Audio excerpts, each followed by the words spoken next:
Hello! You. Yes. Today we're going to be going over my Stamina Sorcerer bow and arrow build for the Ascending Tide DLC. This is going to be going into the High Isle DLC when the update comes out, and I'll make an updated build for that. But right now, I gotta do something important. Give me a second. Listen, role-playing is the new meta, okay? So, if you want to be overpowered, you gotta play the part. Anyways, if you're not a fan of the introduction fun stuff we do at the beginning of my videos, there are timestamps in the description of the video if you want to reference back to something I said, or just skip ahead. There are timestamps for you in the description. With that said, let's begin. So right out the gate, I guess we'll go ahead and clear out its approachability rating. I give this build a 2 out of 5 stars for its approachability rating. If you really want some good detail on why it's a 2 out of 5 stars, it will be explained in the combat stuff section.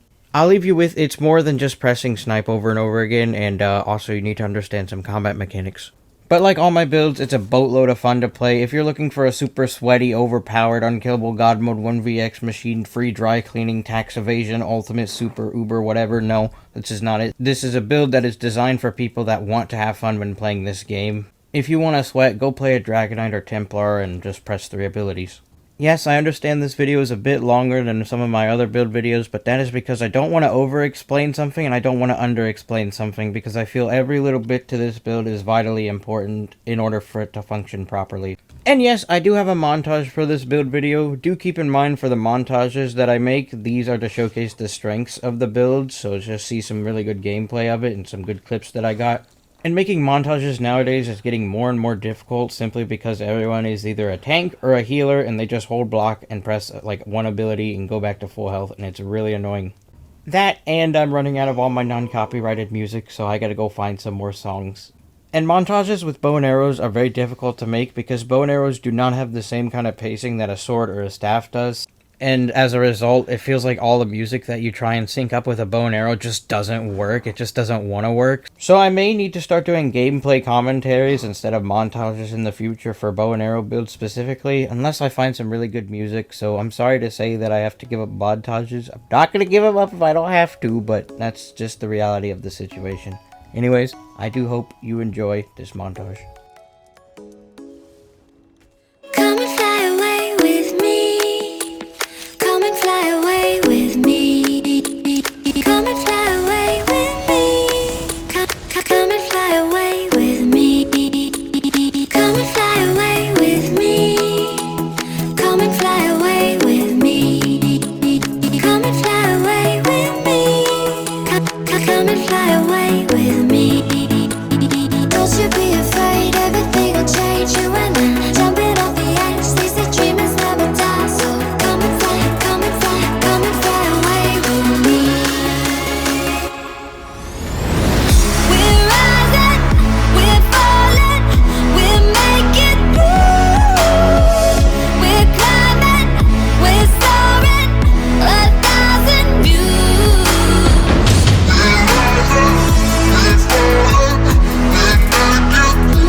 Sound asleep. Something's gonna bring the change. Journeys we are meant to take. Something at the edge of space, calling us to fly away. Don't you be afraid, everything will change. You and I, jumping off the edge. They say dreamers never die. So come and fly, come and fly, come and fly away with me. We're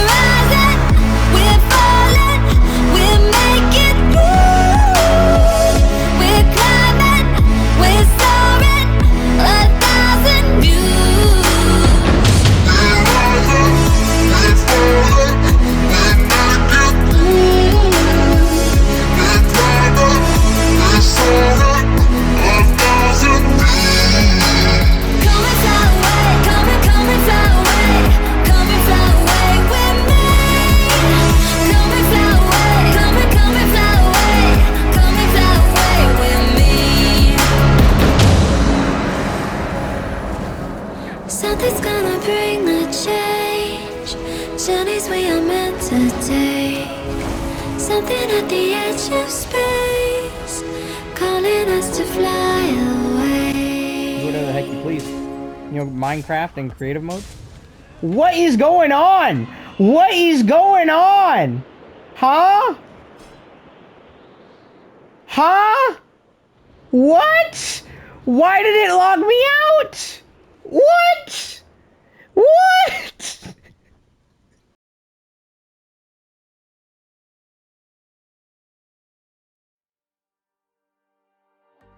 Taking a look at our attributes, we have no points into magic, 19 points into health, and 45 points into stamina.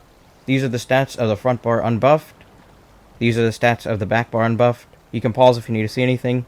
These are the stats of the front bar buffed, and these are the stats of the back bar buffed. Do note that these numbers do get higher while in combat.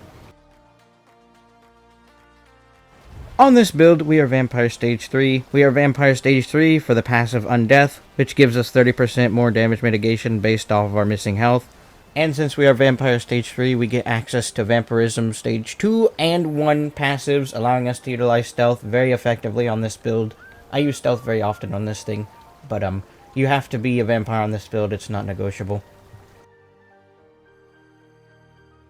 For our Mundus stone, we are using the Serpent. I am using the Serpent on this build and not something like the Warrior because the Serpent really helps top off our stamina sustain, which is critically important if you want to stay in a fight. And also the bow abilities cost quite a bit, so having that extra recovery from the Serpent really comes in handy. For our race, I am a Khajiit, of course. I am a Khajiit for the passives that we get. They pair very, very well with this build. Robustness, increasing all of our recoveries, Lunar Blessings, giving us max stats, and Feline Ambush, increasing our critical damage and critical healing by 12%, and also allowing us to play hide and seek a lot better. Do not underestimate that critical damage and healing. That adds a whole bunch of power to this build, but any race could work as long as you have the skill to back it up, but Khajiit would be my first choice for this build. Alright, Suns, for our consumables. My food, the food that I use Orzorga's Smoked Bear Haunch on this build, as it gives us maximum health and gives us all recoveries. Very powerful since we're using all of our resources on this build. If you can't afford Orzorga's Smoked Bear Haunch, Jewels of Misrule will work too, just like the poor man Walmart version, whatever. It's just not as good as Orzorga's, but anyways. I tend to keep a few of these on hand. Corrupting Bloody Mara. This will instantly set us to stage 4 Vampirism. And then we have Purifying Bloody Mara, its opposite, which will reduce our stage by 1, allowing us to have control over our Vampirism on the go. For our potion, we are using the Essence of Health potion, or the Tri-Stat potion. This gives us all of our resources back and recoveries for each of them when we use it, as like I said, we use all of our resources on this build. This is crafted with 1 Bug Loss, 1 Columbine, and 1 Mountain Flower. And no, we are not using any poisons on this build. Hello everyone and welcome. If you're just here for the gear sets, that's fine, but I always recommend to people that you should just watch the whole video all the way through to understand what's going on, as this is just more than some gear sets and stuff. Anyways, on our front bar we are using a Plague Break bow with a shock enchantment, and it is sharpened. If you don't know what Plague Break does, basically, you hit someone, and then they get this dot applied to them. If the dot is removed early, or they die while the dot is on them, they explode and hurt everyone around them. This set adds a lot of pressure to our build, so we can keep pelting people with arrows and stuff. On our back bar, we have the Vegetarian's Great Sword with a weapon damage enchantment. It is defending. Don't change that. Use defending because of our other set. Anyways, if you don't know what the proc for this thing does, well, there you go. For our head, we are using Balorg's Mask with a Tri-Stat enchantment. It is impenetrable. I would use Well-Fitted here if I could. It is a mask, so it is medium. We have this here for the 1 piece of weapon and spell damage that it gives to us. For our chest, we are using the Heartland Conqueror's Cuirass, meaning it's heavy, with a Tri-Stat enchantment. It is reinforced. This is our second set, Heartland Conqueror. Basically what this does is it increases our weapon traits effectiveness by 100%. And of all the testing, of all the sets that I tested on the PTS, this one performed the best, so this is why we are using it. For our shoulders, we are using Heartland Conqueror's Arm Cops with a Tri-Stat enchantment. These are well fitted. For our waist, we are using Heartland Conqueror's Sash with a Tri-Stat enchantment. These are well fitted. It is a light belt, so that way we can get access to the Undaunted passive and also light belt, least amount of armor. For our gloves, we are using Heartland Conqueror bracers with a tri-stat enchantment. These are well fitted. For our legs, we are using Plague Break guards with a tri-stat enchantment. These are well fitted. And for our feet, we are using Heartland Conqueror boots with a tri-stat enchantment, and these are well fitted. For our necklace, we are using a Plague Break amulet with a weapon damage enchantment, and it is infused. For our first ring, we are using a Plague Break ring with a weapon damage enchantment. It is also infused. And for our final ring, we are using the Ring of the Wild Hunt with a weapon damage enchantment, and this one is Swift. The Wild Hunt, you can really feel its effectiveness on this build. This is why I'm running it over Markin or anything else, because it is so effective on a Sorc, especially this kind of build. So do run the Ring of the Wild Hunt. If you don't have it, I don't know what to tell you. This thing is just amazing on this build. And one final note, when you're putting this build together, keep the Heartland Conqueror pieces all on the body so they're active at all times so you can get access to your weapon traits. Hello, sons. Okay, so on our front bar, we are using Lethal Arrow. This skill is a very good spammable, though we're using it kind of as a spammable and not really. We're pairing this with a lot of other skills to really burst people down. Basically, you hit someone with this, it hurts them really bad, and also applies Minor Defile to them, reducing their healing. Next up, we have Haunting Curse. This skill is really amazing. It can't be dodged, it can't be blocked, so basically you apply this to a target, and it's a delayed burst skill, so after 3.5 seconds, it'll explode and deal a lot of damage. And, in that 3.5 seconds, you can line up a whole bunch of other skills to go off at the same time, and really hurt people bad with a lot of burst with this skill. And also, just for insult, it explodes a second time after the first explosion. Next up, we have Endless Fury. This skill is very interesting.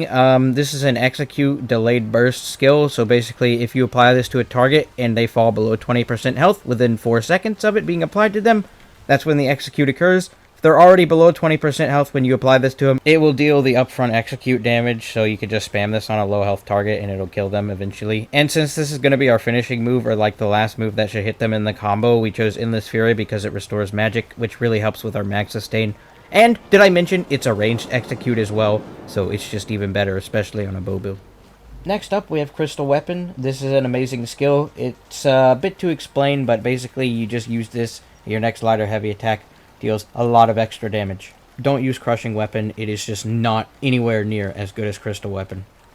Next up, we have Streak. This is our stun ability, so we streak through someone, it stuns them. Also, this allows us to reposition ourselves so we can get to a better vantage point and pelt people with more arrows. It is a very good skill, not negotiable. Use this on your build. For our front bar ultimate, we have Dawnbreaker of Smiting. We're using Dawnbreaker of Smiting and not anything else here, because Dawnbreaker of Smiting, if we're caught in a close quarter situation, this is very effective.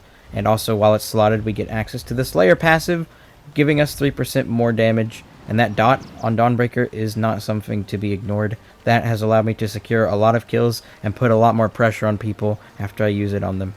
Next up, we have Race Against Time. This is an amazing skill. It lets us run really, really fast when we use it, and allows our crits to, crit harder. Also, when we use this, it gives us immunity to snares and immobilizations, and removes them from us if they were on us when we cast it. Next up, we have Dark Deal. This is our sustain skill. We cast this, it costs magic, gives us back health and stamina, and a little bit of extra stamina over 20 seconds. Very amazing skill. Next up, we have Resolving Vigor. This is our heal over time. We use this to restore health, and also we just negate some pressure with this active. Next up, we have Rally. This is a burst heal and a very loaded skill. Basically, it gives us damage, recovery, and like I said, it's a burst heal. This also gives us access to the Vate Trend proc, a very good skill. Next up, we have Hurricane. This is our armor buff. While it's active, we run faster, we take less damage, and also we deal damage to everyone around us, and that increases in damage and size the longer this buff is active. For our back bar ultimate, I am using Ice Comet. I'm using Ice Comet on the back bar, as having it on the back bar gives us some magic with Mage's Guild passives, and also it's a ranged ultimate, so we can cast this down, switch to our front bar, and pelt people with arrows. If they're going to hold block, and you know they're going to block the meteor, just streak through them, and it'll guarantee the hit. If you don't have access to Meteor, or you don't want to use it for some reason, you can use Summon Charge Atronach on the back bar. While this is slotted, it will give you 20% extra stamina and health recovery. At the same time, it's kind of like an off-brand Meteor, and it functions as a placeable wall because it's a pet. But, yeah, that's what you'd use in place of Meteor. And make sure you fill out all of your passives too, class passives, weapon passives, all those, and please check to make sure they're filled out, because I make that mistake a lot, and things just never end up being filled out, and I lose a lot of power on my build, so check your passives. Also, one more thing, if you're going to be using stealth a lot on this build, don't fill up the spell orb passive, as when this reaches 5 stacks, it'll launch a random ball out and hurt someone, and if you cast Race Against Time a lot from stealth, it'll do that, and it'll pull you out of stealth at the worst times. Just make sure you don't fill this passive out if you plan on using stealth in this build. Alright, so for our champion points, in the role player tree, we have Master Gatherer, Plentiful Harvest, Sustaining Shadows, and Steed's Blessing. And also, make sure you take a little look at this golden star. This really helps if you want to use stealth on the build. For the sweaty tree, we have Deadly Aim, Master at Arms, Untamed Aggression, and Duelist's Rebuff. For the potato tree, we have Celerity, Survival Instincts, Sustained by Suffering, and Pain's Refuge. And make sure when you're filling out Survival Instincts that you only put 10 points into Mystic Tenacity so you can get more mileage out of Survival Instincts. And also fill out all the little golden stars as well, but aim for those passives. Hello everyone, and welcome to the combat stuff section of the video. Basically, we just go over everything combat related in this part, so the rotation and things you should take note of while playing this build. We go over gameplay and talk about just general combat stuff, hence the name. Okay, so first off, let's start with the rotation, since that's like the easiest part of this build to understand. So this has got to be one of my favorite parts of the build, is the fact that you have so many choices when it comes to how you want to approach a situation. You have stealth, you have out of stealth, those are just the two main ones. And the combos differ between them. But before we cover any of the rotations, I need to explain how some of these skills work so I don't have to do it while I'm explaining the rotation. So one of the first things you need to understand is about Crystal Weapon and how it works. Basically, you don't have to cast it and then light or heavy attack. You can cast it after you light or heavy attack and it will still apply Crystal Weapon to your arrow. Meaning you can light attack Crystal Weapon and it'll still work, or you can heavy attack Crystal Weapon and while your arrow is traveling through the air, it will still go off and deal damage. And that's the first thing you need to understand, is you don't have to pre-buff Crystal Weapon. Unless, of course, you're using swords or something, but we're not, we're using a bow and arrow. The next thing you need to understand is how some of these stealth mechanics in the game work, so mainly how the stuns from stealth work. With a bow and arrow from stealth, the damage multiplier that you get is 1.75. So with that in mind as well, you also need to understand just regular old light attacks or lethal arrow from stealth is not going to stun your target. If you want to stun your target from stealth, you need to use Crystal Weapon, and you need to have that active whenever the light or heavy attack lands from stealth, as that's the only way to stun from stealth using a bow and arrow. And the final two things that you need to understand when playing this build is, the first one is optional, is stealth mechanics. If you want to use stealth in this build, I highly recommend you go back and watch my one-shot Stamsorc build video. I have it linked here at the end. The second thing you need to understand with this build is how burst combos work, all that timing and stuff, and getting everything to line up and land at the exact same time. Once you have all these little bits of understanding down, then we can begin. So the first combo I'm going to cover, this can work on tankier players, but mainly you'd be using this on people you know you can just use the entire combo and it would nuke their health. This is for like people with 25k health or less and low resistances. So of course you're going to be buffed up. Then what you're going to do is on your front bar you're going to hit Curse. After Curse goes off, you're going to use Mage's Fury. Then you're going to use Lethal Arrow. And as soon as Lethal Arrow is done, you light attack Crystal Weapon. And that should completely nuke them if they're a very soft target. So now this is the regular rotation, so something you'd use on normal players. So what you're going to do is, of course, you're going to buff up. Then you're going to go into a Curse. Then you're going to charge a Lethal Arrow, light attack Crystal Weapon. And you're just going to repeat Lethal Arrow, light attack Crystal Weapon over and over again until their health is low enough that you can use Mage's Fury. And basically, that's just the basic rotation of it. And that would be your basic out of stealth combo. You could do it the other way around too, so light attack, Crystal Weapon, and then Lethal Arrow until they're low enough. But you want to get into the habit of Lethal Arrow, light attack, Crystal Weapon, as that is a lot more burst than the other way around. And it's not like you're going to be spamming snipe the whole time. I mean, sure, you could do that, but what we're trying to do with this build is pair snipe up with a bunch of other skills and abilities to get it to hit as hard as possible for a burst combo, which is how you nuke people's health, and that is how you secure kills, is with burst. And now we'll talk about the stealthy rotations, so what you'll do from stealth. So understanding that only Crystal Weapon can stun an opponent from stealth, we'll start out with the easy combo. So from stealth, what you're going to do is you're going to hold a fully charged heavy attack after you're buffed, of course, and then once that's traveling through the air, you're going to hit your Crystal Weapon, and after all that lands and they're stunned, you're going to Lethal Arrow, light attack Crystal Weapon, Lethal Arrow, light attack Crystal Weapon like you'd do if you were out of stealth, and basically until they're in execute range, and then you can use Mage's Fury on them. So the combo I'm about to talk about is very difficult to pull off and is definitely not even beginner friendly, but if you can pull it off, it rewards you very much. In fact, it's so difficult to pull off, I haven't even gotten any footage of it other than on some ads, because performance actually works in PvE, believe it or not, and it's just too difficult to pull off in PvP because of the lag for one and everyone having major expedition. You need to line things up properly, and it's very difficult to pull off from stealth, but I'll do my best to tell you how to do it and what's going on, so let's begin.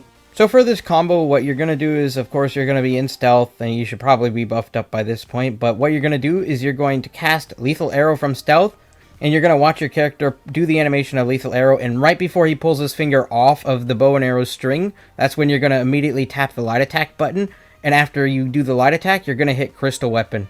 What's going to happen next is that your target is going to take the sneak multiplier from both the Lethal Arrow and the light attack Crystal Weapon, so the 1.7 times damage multiplier, and they're also going to get stunned.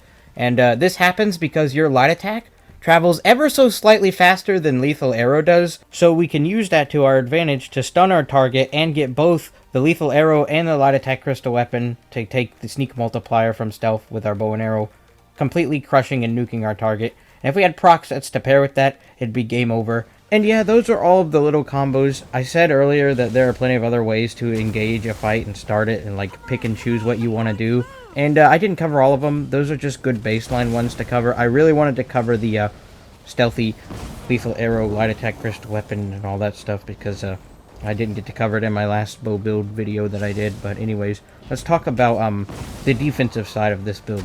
So this build was designed to not utilize stealth 24/7, and it does that well. With Heartland's Conqueror on our front bar and back bar, we get really good access to damage and defense via our traits, and we use those and we put them to good use, as you can see.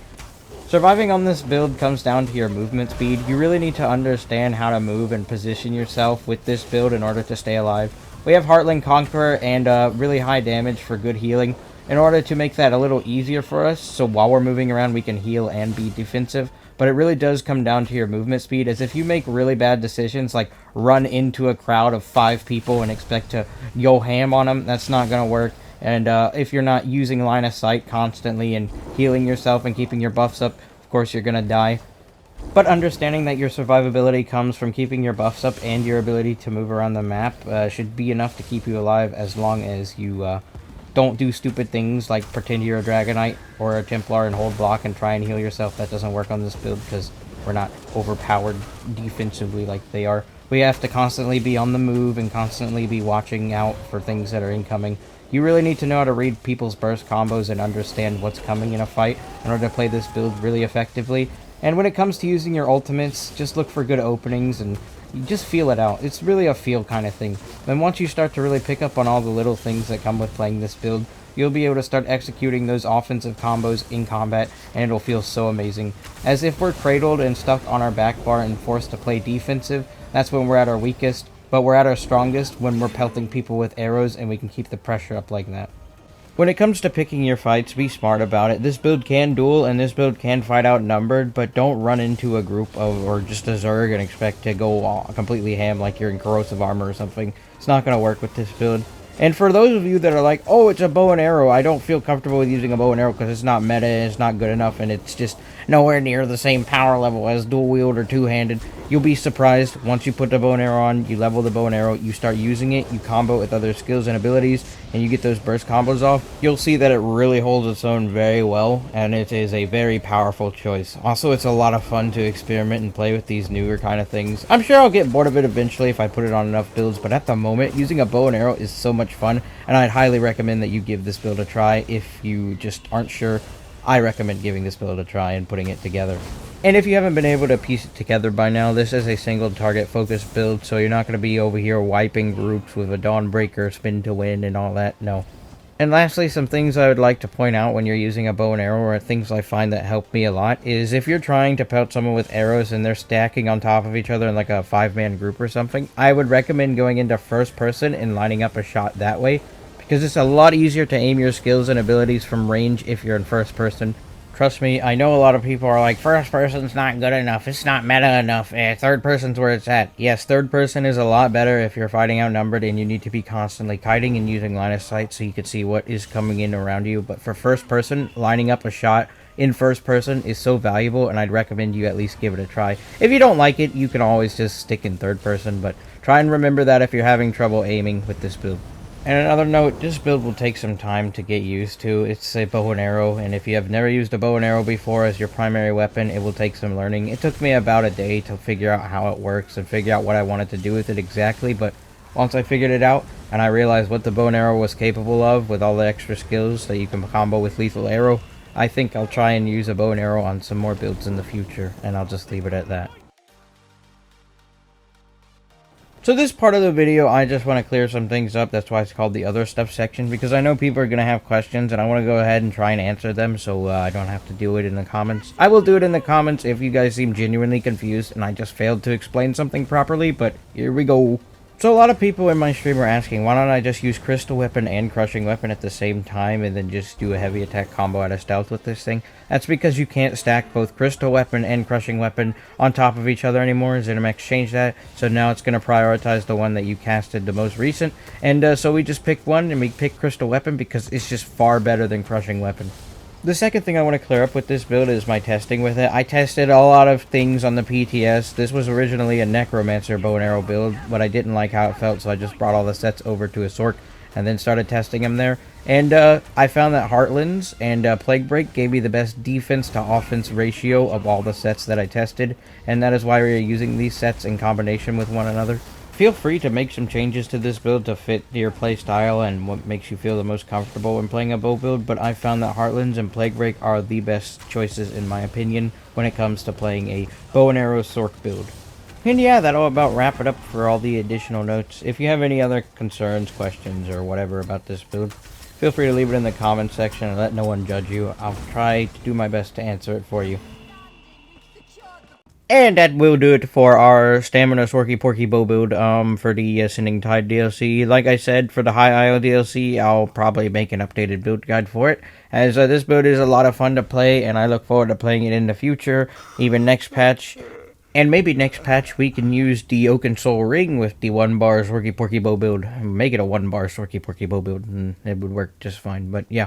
If you'd like to see more gameplay of this thing, so without any of my edits and special things over it, and you just want to see gameplay because you want to see gameplay, I will have a stream linked at the end of this video that you can go and watch if you want to see some good gameplay of it. And I probably should have put this at the beginning of the video, but we're almost at 1K subs and I'm very excited, so if you're not subscribed and you're still watching to this point, then that must mean you liked the video, and I do hope that you are subscribed, because if you're not subscribed, why wouldn't you be subscribed? That's just weird.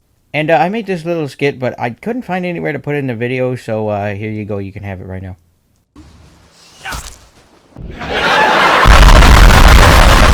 Yeah, I hope you enjoyed the video, and have a good night.